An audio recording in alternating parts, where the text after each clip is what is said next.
ਸਲਾਮੁਅਲੈਕਮ ਜੀ। ਉਮੀਦ ਕਰਨਾ ਵਾ ਸਾਰੇ ਭਰਾ ਖੈਰੀਅਤ ਦੇ ਨਾਲ ਹੋਣਗੇ, ਠੀਕ ਠਾਕ ਹੋਣਗੇ। ਲਫ਼ਜ਼ਾਂ ਦਾ ਚੁਣਾਵ ਕਰਨਾ ਬਹੁਤ ਮੁਸ਼ਕਲ ਗੱਲ ਹੈ। ਸ਼ੁਰੂ ਤੋਂ ਹੀ ਲਫ਼ਜ਼ਾਂ ਦਾ ਅੱਗਾ ਪਿੱਛਾ ਕਰਕੇ ਗੱਲ ਕਰ ਛੱਡਣੀ, ਉਹ ਤਾਂ ਹੇਠਾਂ ਕਰਕੇ ਗੱਲ ਕਰ ਛੱਡਣੀ, ਉਹਨਾਂ ਲਫ਼ਜ਼ਾਂ ਦੀ ਤਰਤੀਬ ਲਾ ਕੇ ਉਹ ਹੀ ਗੱਲ ਬੰਦਾ ਬੜੇ ਧਿਆਨ ਦੇ ਨਾਲ ਵੀ ਕਰ ਸਕਦਾ ਵੇ। ਲੇਕਿਨ ਇਹ ਵੀ ਤਰਬੀਅਤ ਦੇ ਵਿੱਚ ਗਿਣਿਆ ਜਾਂਦਾ ਵੇ ਕਿ ਤਰਬੀਅਤ ਅੱਛੀ ਹੋਈ ਹੋਵੇ ਤੇ ਬੰਦੇ ਲਫ਼ਜ਼ਾਂ ਦਾ ਚੁਣਾਵ ਬਹੁਤ ਖੂਬਸੂਰਤ ਤਰੀਕੇ ਦੇ ਨਾਲ ਕਰ ਲੈਂਦੇ ਨੇ। ਜਿਵੇਂ ਕਿਸੇ ਬਾਦਸ਼ਾਹ ਨੂੰ ਰਾਤੀ ਸੁੱਤੇ ਆ ख्वाब ਆਈ, ਉਹਦੇ 'ਚ ਉਹਨੇ ਵੇਖਿਆ ਕਿ ਮੇਰੇ ਸਾਰੇ ਦੰਦ ਟੁੱਟ ਗਏ ਨੇ।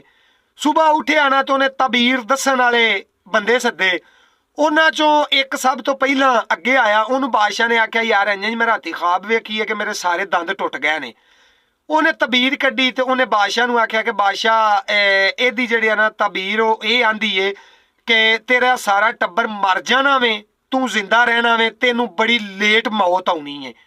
ਹੁਣ ਇਹ ਗੱਲ ਵੇਖੋ ਤੁਸੀਂ, ਉਹਨੂੰ ਫਾਹੇ ਲਵਾ ਦਿੱਤਾ ਕਿ ਇਹ ਪਿਆ ਆਂਦਾ ਮੇਰਾ ਸਾਰਾ ਟੱਬਰ ਮਰ ਜਾਣਾ। ਉਹਦੇ ਫਾਹ ਦੇ ਆਰਡਰ ਦੇ ਕੇ ਨਾ ਨਵੇਂ ਬੰਦੇ ਨੂੰ ਉਸ ਆਖਿਆ ਆ ਭਾਈ ਤੂੰ ਆਗਾ ਇੰਝ ਮੈਨੂੰ ख्वाब ਆਈ ਹੈ ਕਿ ਮੇਰੇ ਸਾਰੇ ਦੰਦ ਟੁੱਟ ਗਏ ਨੇ, ਇਹਦੀ ਤਬੀਰ ਦੱਸ।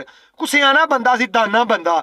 ਉਹਨੇ ਆਖਿਆ ਬਾਦਸ਼ਾਹ ਸਲਾਮਤ, ਮੁਬਾਰਕ ਹੋਵੇ ਜੇ, ਅੱਲਾਹ ਪਾਕ ਨੇ ਤੁਹਾਨੂੰ ਬੜੀ ਲੰਮੀ ਉਮਰ ਦੇਣੀ ਹੈ ਬਾਦਸ਼ਾਹ ਸਲਾਮਤ। ਤੁਸਾਂ ਆਪਣੇ ਪੋਤਰੇ ਪੜਪੋਤਰੇ ਵੀ ਵੇਖ ਕੇ ਤੇ ਫਿਰ ਅੱਲਾਹ ਦੇ ਕੋਲ ਤਸ਼ਰੀਫ ਲੈ ਕੇ ਜਾਣੀ ਹੈ। ਲੋ ਜੀ ਇੰਨੀ ਗੱਲ ਕਰਨੀ ਸੀ। ਗੱਲ ਉਹਨੇ ਵੀ ਉਹੀ ਕੀਤੀ ਤੇ ਇਹਨੇ ਵੀ ਉਹੀ ਕੀਤੀ। ਇਹਨੂੰ ਬਾਦਸ਼ਾਹ ਨੇ ਇਨਾਮ ਵਗੈਰਾ ਦਿੱਤੇ ਜੋ ਕੋ ਉਦੋਂ ਦੇ ਦੌਰੇ 'ਚ ਦਿੰਦੇ ਸਨ। ਉਹਨੂੰ ਬਾਦਸ਼ਾਹ ਨੇ ਫਾਹੇ ਲਵਾ ਦਿੱਤਾ। ਜਿਹੜੇ ਲਫ਼ਜ਼ ਚੁਣ ਕੇ ਉਹਨਾਂ ਦੀ ਤਰਤੀਬ ਲਾ ਕੇ ਗੱਲ ਕਰਨੀ ਹੁੰਦੀ ਹੈ ਨਾ, ਉਸ ਗੱਲ ਦਾ ਬੜਾ ਸਵਾਦ ਹੁੰਦਾ ਹੈ। ਸਦਾ ਸਲਾਮਤ ਤਾ ਕਿਆਮਤ, ਹੱਸਦੇ ਰਹੋ ਤੇ ਵਸਦੇ ਰਹੋ।